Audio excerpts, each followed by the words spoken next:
Everyone, welcome to our channel Alfaz beta और मैं हूं आपकी इंस्ट्रक्टर आरुषि गर्ग। तो स्टूडेंट्स, इस वीडियो की टॉपिक को शुरू करने से पहले मैं आपको एक बात बताना चाहूँगी कि आप सभी के लिए बहुत अमेजिंग न्यूज़ है। हमने कॉलेज लेवल मैथमेटिक्स के लिए लाइव कोर्सेज स्टार्ट कर दिए हैं। तो अगर आप इनके बारे में कुछ भी जानना चाहते हैं या रजिस्टर करना चाहते हैं तो डिस्क्रिप्शन बॉक्स में दिए गए डिटेल्स पर कॉन्टैक्ट करें। तो अब आते हैं इस वीडियो के टॉपिक पर। इस वीडियो में हम वन स्टेप सब ग्रुप टेस्ट करेंगे, बट उससे पहले अगर आपको सब ग्रुप या ग्रुप की बेसिक डेफिनेशन के बारे में नहीं पता तो डिस्क्रिप्शन बॉक्स में दिए गए लिंक पर क्लिक करके आप बाकी वीडियोस भी देख सकते हैं। तो स्टार्ट करते हैं हम आज के इस वीडियो के साथ।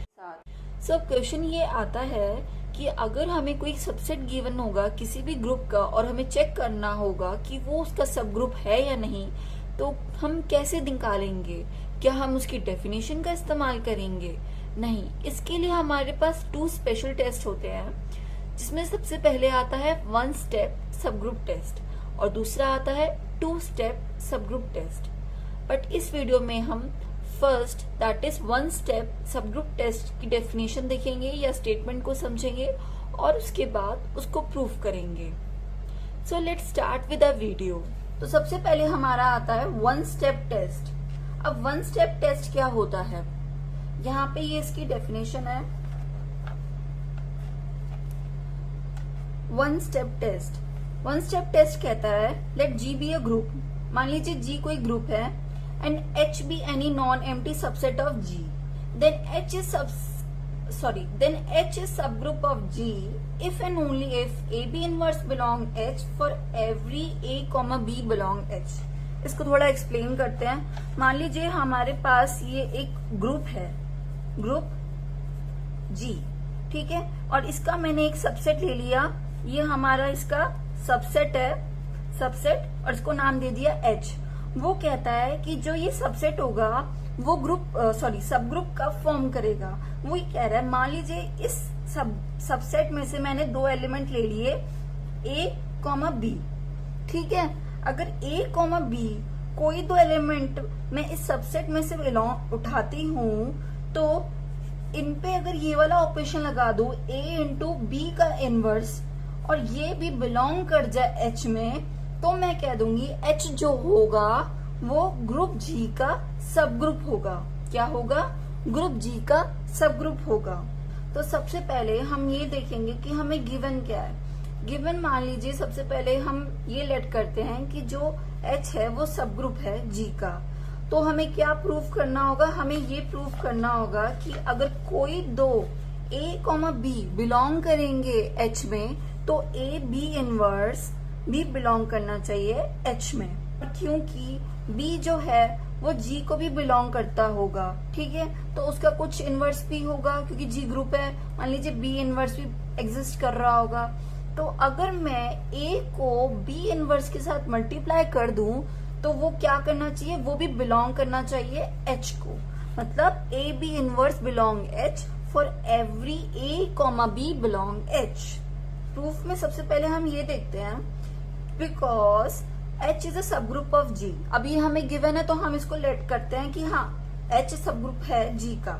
तो इसके बाद क्या होगा?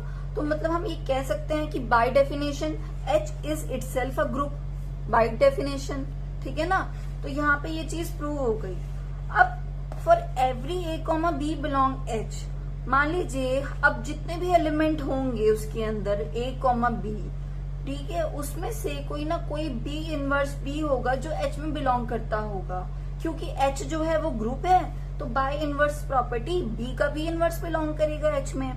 तो अगर मैं इन दोनों को मल्टीप्लाई कर दूं A को B इनवर्स के साथ, तो ये भी बिलोंग करना चाहिए H में। ऐसा क्यों? By closure property. Closure property यही कहती है ना, 2 एलिमेंट्स जो किसी ग्रुप में बिलोंग कर रहे हैं तो उनका अगर मैं उनपे कोई ऑपरेशन लगाऊंगी तो वो भी उसी ग्रुप में बिलोंग करना चाहिए। क्योंकि H ग्रुप है तो A इंटू में अगर मैंने B इनवर्स किया तो वो भी बाय क्लोजर प्रॉपर्टी H में बिलोंग करेगा। तो एक तरह से हमारा 2 प्रूफ यहाँ पे यही था कि A B inverse belong H for every A, B belong H। तो ये हमारा पहला पार्ट प्रूव हो गया। कि yes A B inverse belong H for every A comma B belong H. अब हम मूव करते हैं इसके सेकेंड पार्ट की तरफ, दैट इज कन्वर्स पार्ट। अब देखेंगे हम इसका कन्वर्स पार्ट। तो कन्वर्स पार्ट में हम ले लेंगे, क्या लेंगे हम कन्वर्स पार्ट के लिए? कन्वर्स पार्ट के लिए हम ये ले लेंगे कि ए बी इनवर्स जो है वो एच में बिलोंग कर रहा है, और हम प्रूव करेंगे कि एच इज अ सब ग्रुप ऑफ जी। ये हम प्रूव करेंगे और ये हम लेट कर लेंगे। सो इसी तरह कन्वर्सली में हमने गिवन कह दिया कि A B inverse belong H for every A comma B belong H, ठीक है। और हमें टू प्रूव करना है H is sub group of G. तो इसका क्या मतलब है, हमें क्या कह सकते हैं, एक तरह से हमें क्या प्रूव करना है? हमें ये प्रूव करना है कि एच जो है वो सबसेट है जी का और itself a group with respect to same binary operation. तो ये हमने डेफिनेशन यूज करते हुए इस छोटी सी बात को एक्सपेंडेड फॉर्म में लिख लिया, ठीक है, सिंपल। अब क्योंकि हमें एच को ग्रुप प्रूव करना है, तो ग्रुप की जो 4 प्रॉपर्टीज होती हैं तो हम सिंपली वो एक एक करके प्रूव करेंगे, सो दैट हमारा जो एच है वो अपने आप में ग्रुप प्रूव हो जाए, ठीक है। तो सबसे पहले प्रॉपर्टी मैं प्रूव करूंगी एसोसिएटिविटी की। तो यहाँ पे हम एसोसिएटिविटी की ग्रुप प्रॉपर्टी प्रूव करेंगे, ठीक है। मान लीजिए मैंने 3 एलिमेंट लिए हैं जी से, ठीक है। कहाँ से लिए हैं? जी से, ठीक है। अब जी से लिए हैं क्योंकि जी ग्रुप है, बिकॉज जी क्या है? ग्रुप है। अब जी ग्रुप है तो ऑब्वियसली वो एसोसिएटिविटी भी सेटिस्फाई करेगा, तो ये वाली कंडीशन हमारी बाय डेफिनेशन सेटिस्फाई करेगा वो, ठीक है। अब क्योंकि एच जो है वो सबसेट है जी का, ठीक है ना। मान लो यहाँ पे ये था हमारा ग्रुप जी और एच इसका सबसेट है, ठीक है ना।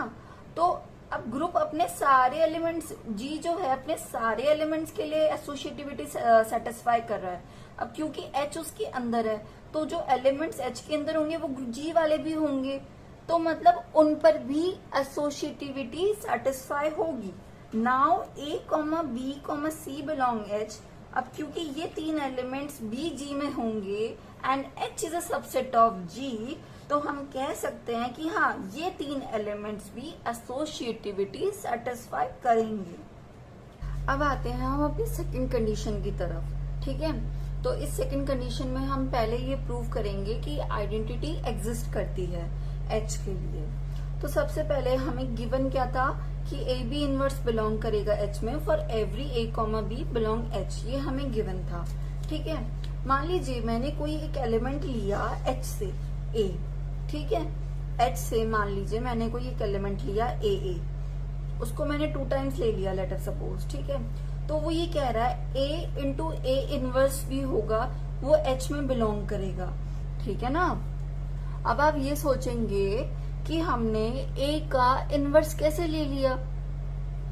अब जो यहाँ पे हमारे पास ग्रुप था जी और इसका सबसेट था एच, मान लीजिए जो इसका एलिमेंट होगा ए, अब वो जी में भी तो बिलोंग कर रहा है और जी क्योंकि ग्रुप है तो इस एलिमेंट का इनवर्स कोई ना कोई एग्जिस्ट तो करेगा। अब ये जरूरी नहीं है कि वो एच में है या नहीं है, बट ये है कि वो कोई ना कोई होगा जो एग्जिस्ट करेगा, ठीक है ना।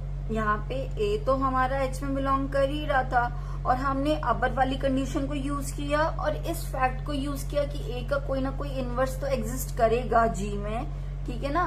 वहां पे होगा कोई ना कोई उसका इनवर्स, तो हमने उसके साथ उसको मल्टीप्लाई कर दिया, तो हमें क्या मिल गया? ए इंटू ए इनवर्स भी बिलोंग करेगा एच में। अब आइडेंटिटी की डेफिनेशन क्या होती थी कि हम किसी भी एलिमेंट को उसके इनवर्स के साथ मल्टीप्लाई करें तो हमें आइडेंटिटी मिलती है। मतलब अगर मैंने ए को ए इनवर्स के साथ मल्टीप्लाई किया तो मुझे मिला ई बिलोंग्स एच। तो इस तरह मैं कह सकती हूँ कि आइडेंटिटी जो होगी वो क्या करेगी? एग्जिस्ट करेगी एच के लिए। तो एक तरह से एच के अंदर एक आइडेंटिटी हमें जरूर मिलेगी। अब थर्ड आता है इनवर्स। अब इनवर्स भी होना चाहिए हर एलिमेंट का जितने भी एच में है, सो दैट हम ये दिखा सके कि इनवर्स भी एग्जिस्ट कर रहा है। सबसे पहले वही हम क्या कंसिडर करेंगे, अब क्योंकि पहले हम दिखा चुके हैं कि जो आइडेंटिटी है वो एच में बिलोंग कर रही है, वो हमने कंसिडर कर ली और कोई एक एलिमेंट ले लिया जो एच से बिलोंग कर रहा है। अब इसके बाद क्या आता है, इस पे हमने जो हमारी गिवन कंडीशन थी कि A B inverse belong H for every A comma B belong H. ये हमारी गिवन कंडीशन थी कि हमें दो एलिमेंट हमने लिए थे जिसमें ई कॉमा ए बिलोंग कर रहे थे एच में। इस पे मैंने ये वाली कंडीशन अप्लाई की तो मुझे मिल गया ई इंटू ए इनवर्स। तो मैंने ये अगर लगाया तो क्या आया, ए इनवर्स, क्योंकि आइडेंटिटी को किसी भी एलिमेंट से मल्टीप्लाई करोगे तो ऑब्वियसली वही एलिमेंट मिलेगा। तो A inverse belong H for every A belong H, मतलब जितने भी एलिमेंट्स होंगे एच में उनका कोई ना कोई इनवर्स जरूर एग्जिस्ट करेगा। तो हम कह सकते हैं inverse of every element exist in H. अब हम बात करते हैं अपनी लास्ट प्रॉपर्टी की, दैट इज क्लोजर, जो हमारी छूट गई थी। ठीक है ना, मान लीजिए मैंने कोई दो एलिमेंट लिए ए कॉमा बी बिलोंग एच। ठीक है, मैंने यहाँ पे दो एलिमेंट लिए ए कॉमा बी बिलोंग एच। अब मान लीजिए बी कोई एलिमेंट है जो एच से बिलोंग कर रहा है, तो अब मैंने पीछे प्रूव किया है कि हर एलिमेंट का इनवर्स एग्जिस्ट कर रहा है, तो मतलब बी का भी करेगा। ठीक है ना, तो बी इनवर्स जो होगा वो भी बिलोंग करेगा। सो बाय गिवन कंडीशन अगर हम ये देखें कि अगर ए कॉमा बी बिलोंग एच है तो हमें ये दे रखा था ए इंटू बी इनवर्स भी बिलोंग करेगा एच में। अब यहाँ पे क्या बिलोंग कर रहा है, ए इंटू बी इनवर्स हमने ले लिया। तो हम ऐसा कुछ कर सकते हैं by using above condition, this condition जो हमें गिवन है, ये जो हमें गिवन है, और जो हमने दो एलिमेंट्स लिए, हमने दो एलिमेंट्स लिए ए कॉमा बी इनवर्स। तो हम अगर इन दोनों कंडीशंस को यूज करें तो हम कह सकते हैं कि ए इंटू में बी इनवर्स का इनवर्स।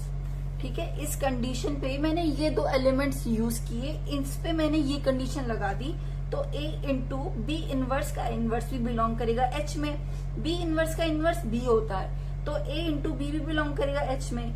यही हमारी क्लोजर प्रॉपर्टी होती है। यही हमने स्टार्टिंग में लेट किया था कि कोई भी दो एलिमेंट एच से लिए थे और लास्ट में हमने प्रूव कर दिया कि उनका प्रोडक्ट भी एच में बिलोंग कर रहा है। इम्प्लाइज क्लोजर प्रॉपर्टी भी हमारी सेटिस्फाई हो गई। अब हमारी चारों कंडीशन सेटिस्फाई हो चुकी है, तो हम कह सकते हैं कि जो एच होगा वो सब ग्रुप होगा जी का।